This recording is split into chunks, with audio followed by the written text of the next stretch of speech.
On today's episode of Locked On Suns, we knew from the beginning when Frank Vogel said the Phoenix Suns had a talent disadvantage on the defensive end that was going to be the defining development of the Suns season. Well, good news. They've improved. Is it going to be enough when it really matters? We'll break it down. You are Locked On Suns, your daily Phoenix Suns podcast. Part of the Locked On Podcast Network, your team every day.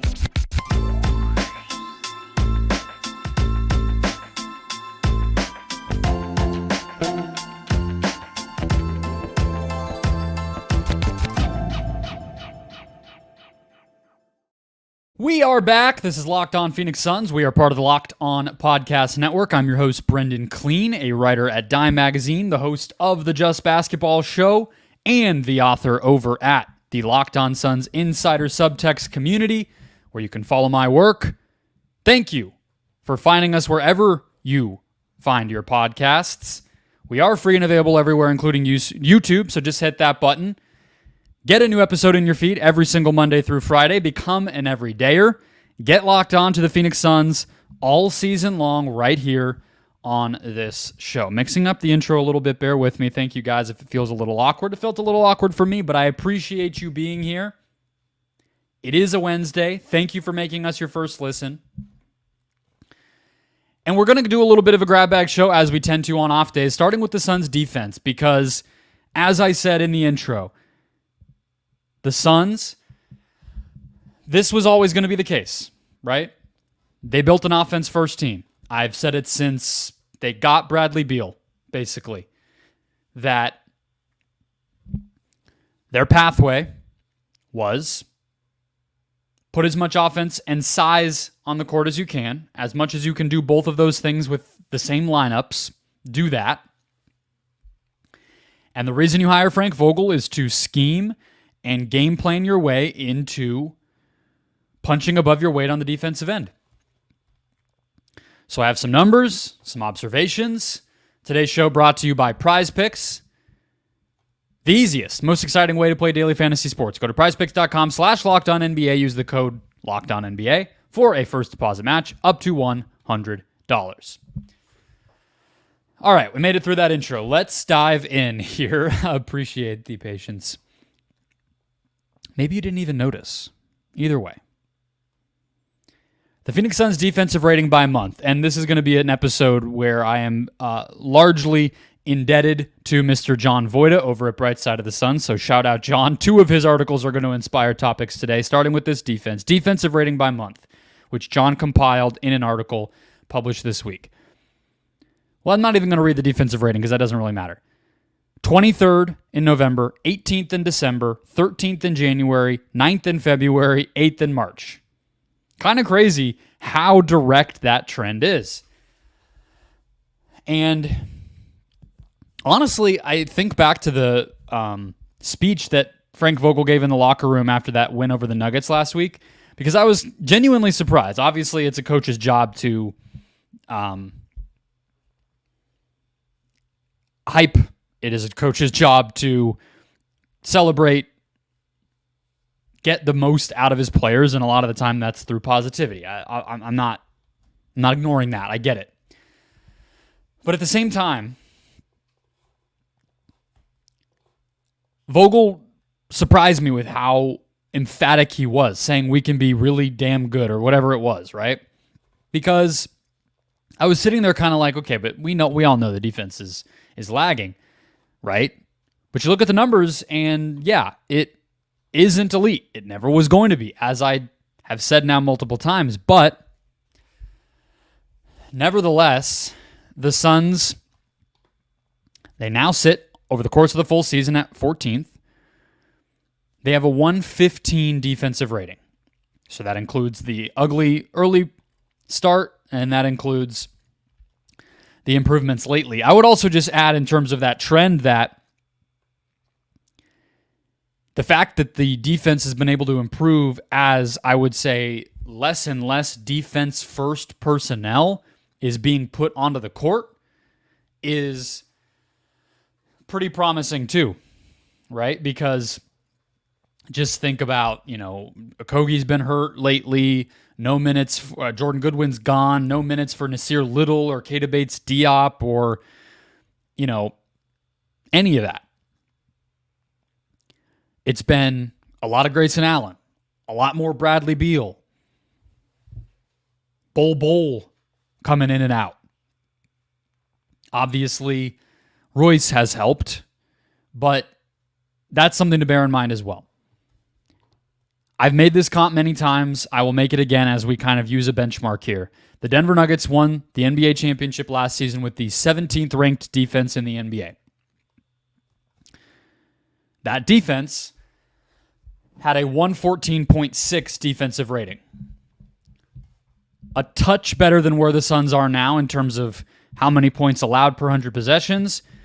A little worse than the Suns are right now in terms of rank within the NBA. I buy this. All right?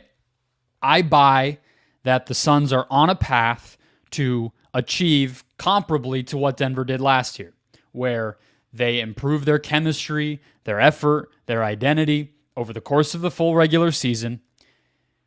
They look mediocre, but they are able to get the job done in the playoffs. I do buy that the Suns are trending in that direction. I have done a couple of watchbacks now on the Locked On Suns Insiders, which you can sign up for by visiting joinsubtext.com/LockedOnSuns. You put your phone number in. You get analysis on game days with my pregame, halftime, and postgame thoughts on every game.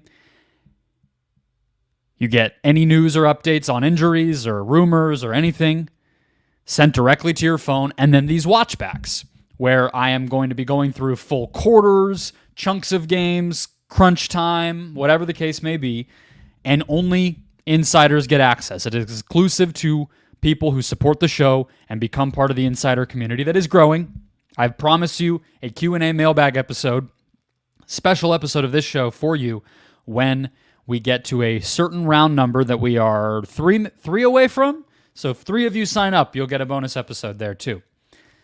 And I have noted to you guys in those moments, in those watchbacks, I think I did the second quarter against the Nuggets. No, I did the fourth quarter and overtime of the Nuggets game, and I did the third quarter of the Cleveland game. And in both instances, I highlighted a lot of situations where simple effort and execution and IQ went a long way for the Suns. Yes, it's nice to have Royce O'Neal. Yes, it's helpful that Kevin Durant is playing incredibly most nights on the defensive end, and that the Suns have some stability in their rotation so guys are able to read off of one another a little better than they were early in the season. But whether it is fighting through a screen, denying a player's ability to run through that screen in the first place, pressing a ball handler to take time off the clock, communicating, switching, executing extra help, or not helping. Thought the example against Darius Garland and what they did against him in the third quarter. Mixing coverages up. They've thrown in more zone. It hasn't always worked, but they've thrown more zone in. They've been able to take away the paint and force more turnovers over the course of the season. These are all things we've talked about. In that Denver game, I thought that, let me point out one other trend that bridges across both of these games. The way that they've used Nurkic and been able to, I think, learn some lessons about what he can and can't do. And that's not just about playing or not playing, which we'll get to in a moment. But it's also about, like in both of those games, you saw different guys guarding the center and Nurkic guarding somebody else. So in the Cleveland game, it was Nurkic guarding Okoro. In the Denver game, the centers, both Nurkic and Eubanks, guarding Aaron Gordon, and then allowing Durant to guard the center. So that Durant can switch out onto a guard who runs pick and roll with that center. Durant can fight in the post or deny an entry pass to that center, whatever. So some of those things are coming along where you can see the coaching staff learning what strings to pull. And in that Denver game specifically, I just think it was a great example of transition defense, taking away, I know the fast break points, I've said it before, I'll say it again. That was a lie. I think the Nuggets were counted for 26 fast break points and some solid transition efficiency. They're going to get a lot of that no matter what, so maybe a good game against them is just different than a good game against a worse team. But I thought that was strong. And again, I thought that just the physicality and intensity against Murray and Jokic in scoring opportunities was strong. The Suns do not have the talent or the personnel or anything they're small, everything else, to be a top 5 defense. They're not going to win many games on the back of their defense, but they cannot lose them. They can improve. They can execute. They can be ready for their opponent. And I think that's been the key as those trends have improved over the course of the season. That's been the key. And I have no reason to doubt that it will continue as long as they can stay healthy. Let's break down one element of that defense and the decision on Frank Vogel's hands about how to close the game at center. This was the first game I can remember in a long time against Cleveland on Monday night where Eubanks closed the game over Nurkic when both guys were healthy and neither guy was in foul trouble. But obviously Durant factors in as well. So what can we expect down the stretch of the season with that dynamic? We'll look into that next. First, today's show brought to you by eBay Motors. Passion, drive, and patience. What brings home the winning trophy is also what keeps your ride or die alive. eBay Motors has everything you need to maintain your vehicle and level it up to peak performance. From superchargers, roof racks, exhaust kits, LED headlights, and more, whether you're into speed, power, or style, eBay Motors has got you covered. With over 122 million parts for your number one ride or die, you'll always find exactly what you're looking for. And with eBay Guaranteed Fit, your part is guaranteed to fit your ride every time or your money back. Because with eBay Motors, you're burning rubber, not cash. With all the parts you need at the price you want, it's easy to turn your car into the MVP and bring home that win. So, keep your ride or die alive with ebaymotors.com. Eligible items only, exclusions apply. eBay Guaranteed Fit only available to U.S. customers. Keeping it rolling. I want to read you verbatim what Frank Vogel said about closing Monday night's game with Nurkic, with Eubanks over Nurkic. Okay? So for the details, Eubanks ends up playing 18 minutes. Nurkic ends up playing 29. But a lot of the fourth quarter goes to Eubanks. Anyone who's watched this team has seen a lot of puzzling moments from this guy. The stats will tell you that the Suns' defense is worse with Eubanks on the court. Would tell you that everything's worse with Eubanks on the court. I think some of that is from early in the season that has lingered. I tweeted out a stat that Bull, some of his on-off numbers and some of his production and efficiency has been glaringly different, glaringly better with Nurkic and worse with Eubanks. So at face value, it's weird to look at a game and watch the head coach pick somebody that all of that stuff I just said is true about. Here is what he said. Vogel was asked by Dwayne Rankin at the Arizona Republic, and he said, quote, "We were ready to go back to Nurk late, but Drew was giving us great activity. The Garland coverages were really tough because he's so shifty. We liked what Drew was doing with his mobility." That last word is, I think, exactly what you're looking for if you want an answer for why this happened, why it may happen in the future, if we're being honest. If you want a player, for instance, right, to focus in on Garland in this game, in that third quarter, in the second half period, the Suns went to a coverage of trying to show two to the ball when Garland came off of a screen and get the ball out of his hands. Same thing we've seen teams do countless times with Devin Booker, right? Nurkic can accomplish that coverage. He can execute that coverage. But his feet are slow. So if the guard is worth his, his role, right? If the person having the ball is good enough to actually deserve to have the ball in their hands, they're probably going to be able to make that play. Quick dump off to the short roll. Not every team has a center who can make that short roll play off that. So, okay, It's not perfect, but it's unlikely that Nurkic is going to recover back into the play. He has a couple of those moments from game to game, from night to night, where he will recover and make a block or get a steal or get back into position to contest. But rare. A lot of the times when we see the Suns go to zone, I believe it's because they're trying to help Nurkic out. Sometimes it's to help Bol out. But I think you would have to say that Eubanks does provide more versatility in how you're going to guard the pick and roll than Nurkic does. Despite his weaknesses, despite his inconsistencies, we'll get to those in a second, but that's true, I think you have to say. Because Nurkic is probably best in a drop coverage. And it is just rare, as Garland reminded us. Garland is not even an all-star this year. He's probably the 40th best player in the NBA. I don't know, 50th, something.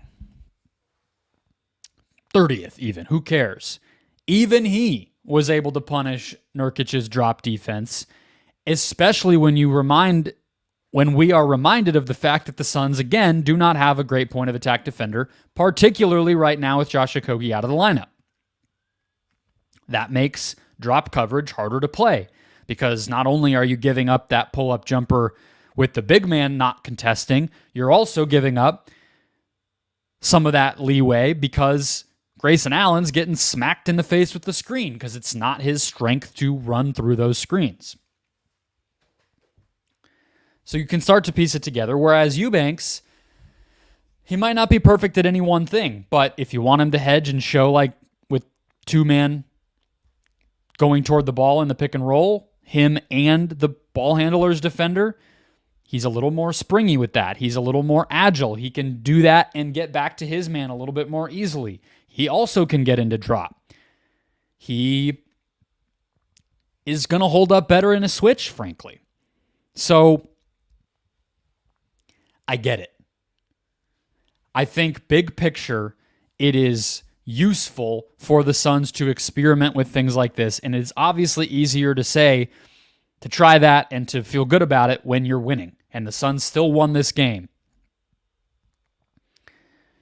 They had to play with Eubanks down the stretch against Denver, and that was a different approach, and it worked then too. He was guarding Aaron Gordon a lot of the time, which is another moment where his athleticism and maybe the fact that he honestly isn't so big actually played to his advantage. So you can see where he does have value. I'm not denying that it's going to be frustrating, though. One other point here to look at. So in the past, so 21-22, Nurkic doesn't make it to March. He doesn't make it to Ramadan in this season. So we can't really look at that. This is something people have speculated is part of maybe why he did not close this game. Last season, I don't know Nurkic's history with this, so pardon me if I'm just being boneheaded and dumb. He's also, I think it's fair, post-injury, Nurkic is a different beast. So I'm just going to look at last year. His minutes did go down. He had an injury around the middle of the season, but he did come back, played 7 games in March. He was at 29, 28 minutes a game for the first half of the year through the calendar year. And then when we get to March, around this time of year last season, he's playing less than 24 minutes a night. Now, some of that is because the Blazers were trying to tank and lean over to their young guys and everything else. But I did just want to throw that in there. Vogel did not say that was the reason. He has not said that they are going to limit Nurkic's run or anything else. We have seen guys like Kyrie Irving and plenty of other athletes over time navigate this successfully. That is not to undersell that it is a difficult thing to do.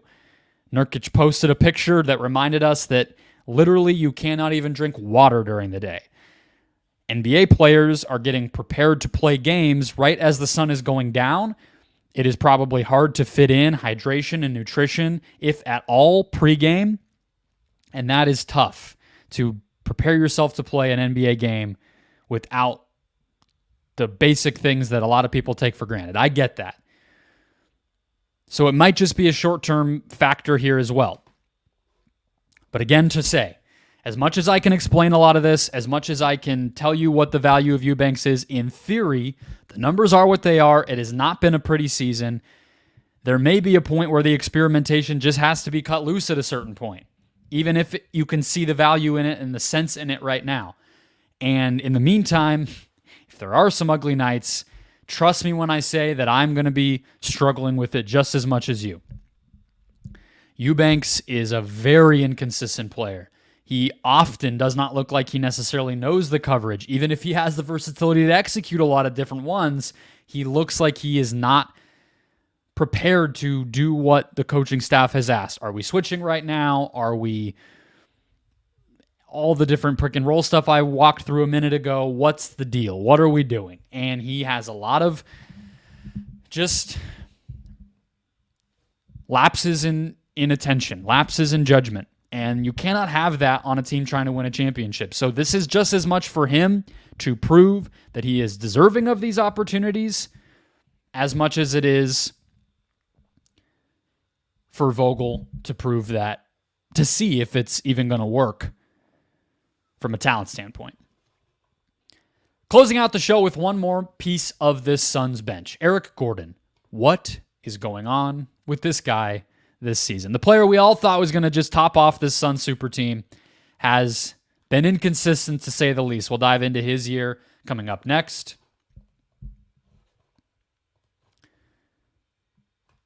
First, today's show brought to you by Prize Picks. It's demon time over at Prize Picks right now, and you can now win up to 100 times your money. All you need is as few as 4 correct picks, and you can turn $10 into $1,000. Demons and Goblins are the newest and most exciting way to play at Prize Picks. Squares marked with red demons or green goblin get you different payouts, meaning you can now win up to 100 times your money, again, with as few as 4 correct picks in your group. In your card, I don't know the name they use, but that's exactly what makes Prize Picks special. It is not a league. It is not a head-to-head matchup. It is not a pool. It is simply you versus the Prize Picks player projections. Meaning, all you do, let's say you're riding the obvious hot hand right now. I can bet you that the projection for Kevin Durant is probably below what he has got in the past 4 games in a row, which is 35 points. So hit the more on Kevin Durant. You go on down the line, blocks, rebounds, assists, threes made, whatever the case is, more or less, and you just watch your winnings come in. It's that simple. PrizePicks.com/LockedOnNBA is the place to go. Use the code LockedOnNBA when you get there to get a first deposit match up to $100. That's PrizePicks.com, promo code LockedOnNBA for a first deposit match up to $100. Pick more, pick less. It's that easy. Today's show also brought to you by Robinhood. Did you know that even if you have a 401k for retirement, you can still have an IRA as well? Robinhood has the only IRA that gives you a 3% boost on every dollar you contribute when you subscribe to Robinhood Gold. But get this, now through April 30th, Robinhood is even boosting every single dollar you transfer in from other retirement accounts with a 3% match. That's right, no cap on that 3% match. Transfer in, watch that match happen. Robinhood Gold gets you the most for your retirement thanks to their IRA with their 3% match. This offer is good through April 30th. So get started at Robinhood.com/boost. Subscription fees apply. And now for some legal info. Claim as of Q1 2024, validated by Radius Global Market Research. Investing involves risks, including loss. Limitations apply to IRAs and 401ks. 3% match requires Robinhood Gold for 1 year from the start date of first 3% match. Must keep Robinhood IRA for 5 years. The 3% matching on transfers is subject to specific terms and conditions. Robinhood IRA available to U.S. customers in good standing. Robinhood Financial LLC, member SIPC, is a registered broker-dealer. Let's close it out here. Let's talk about Eric Gordon. Again, tip of the hat to John Voida over at Bright Side of the Sun. I recommend his solid article that went up on Sunday about EG. Put yourself back in the position you were in on July 1st or so when the Suns were able to get Eric Gordon. I know you guys were excited because all the minimum signings, that show was like the most watched one I've ever done. It was like Kate Bates Diop analysis, and you guys ate it up. But obviously, I'm kidding. It was Eric Gordon analysis. And we thought this guy could, before the Grayson Allen trade, when Ayton was still on this team, everything else, no Royce O'Neal, obviously, we thought this guy would be closing games for the Suns. We thought this was the missing piece. When he has played with those main guys, I guess you could say he has been. Whether that's as a starter or at times closing games, maybe over Gordon, over Allen early in the season here and there, but especially as a starter. And John's article breaks this down. In 24 games as a starter, Gordon has played 33 minutes per game, shot 51% from the field and 45% from three, which has driven him to 15.4 points per game. As a reserve, plays almost as many minutes, 27 or so per game still, but only 9.5 points per game, 38% shooting, and 31% from three. In the past, Gordon, according to John's article, has actually shot better as a reserve from deep. You know, he's been a reserve for a long time. This is a former Sixth Man of the Year winner. He's obviously been good enough to fluctuate in and out of the starting lineup here and there, but for most of the time he was in Houston, he was a bench player. And that's how he made his best moments in the league. That's how he earned multiple big contracts and everything else. I guess he had, when the Suns tried to bring him in the first time, that was a pretty big contract too, but you get my point. So what is going on here? And is he reliable enough? We talked about this with Bull. I just talked about Drew Eubanks. We've had the Gordon.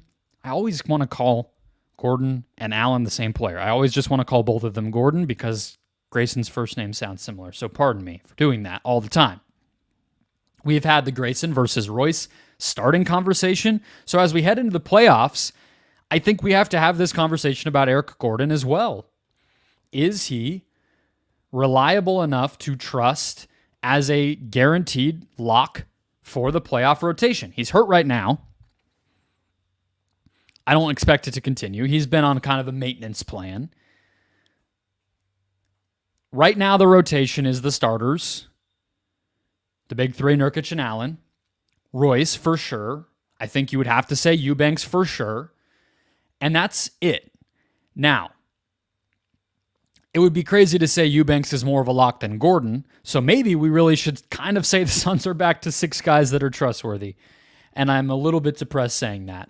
But maybe they only had 5 before and Royce makes 6, so maybe I should be a little bit more optimistic. But I guess the way to put what I'm saying is I would treat Gordon as just as big of a question mark as Eubanks, Bull, Okogie, and I guess maybe you could say Thad Young.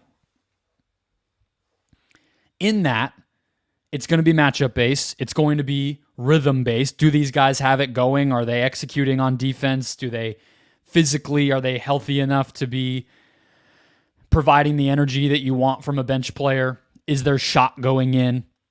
I think all of those guys are going to kind of be facing those questions, even though we would not have put Gordon on that list. I mean, I'll just open his shot chart. It's might not be any more complicated than that, right? Let's just say since the All-Star break, okay? 16 points, 5 points, misses 3 games, 15 points, 4 points, 5 points, 0 points against Boston in almost 30 minutes. Obviously, we all wondered what the heck was going on there, and then missed a game against Cleveland. He hasn't strung together 2 games in a row with double-digit points since before the All-Star break. Prior to that, he had 23 and then 13 heading into the break, and it was like 2-3 weeks before that he had back-to-back. Like, since the first kind of injury flub that he had when he started coming off the bench finally and started to miss games around December 1st or so, he has really just struggled to put consistent games back to back to back together as a scorer. I have maintained that his defense is a little bit underrated. I still think that. I feel like his physicality is pretty solid. As long as he's not having to fight through screens, I think he can rotate, contain drives, defend bigger players in mismatches if need be, and kind of generally execute. So that's kind of what I expected. But offensively, it feels like his aggressiveness comes and goes, and I think it's physical. I think it's just there's nights where maybe it is, early in the year there was a mentality problem. He obviously had that thing with Chris Haynes where he kind of asked for a bigger role, but he responded to that. The team ran through him more. They kind of propped him up as a leader in the clubhouse, in the locker room, and then he produced, and it went well. But I do think since then, a lot of these inconsistencies, I would have to say, are probably physical. He just can't be aggressive and productive on a night-to-night basis. So maybe the answer is fewer minutes when he is active. Maybe the answer is just expecting that the maintenance is going to have to come and just benching him for games at a time if need be, even if that happens in the postseason. But the reality is you just can't trust him to be a guy even getting you double digits on a nightly basis, and that's tough because I think that's the bare minimum of what you would have expected when they signed him. That'll wrap us up. Aaron Edwards returning to the show tomorrow. Lots to look forward to there. Don't forget to sign up for the Locked On Suns Insiders, where you get game watchbacks, game day analysis, and my thoughts on every single Suns news, piece of Suns news and rumor that there ever is. I will talk to you guys tomorrow.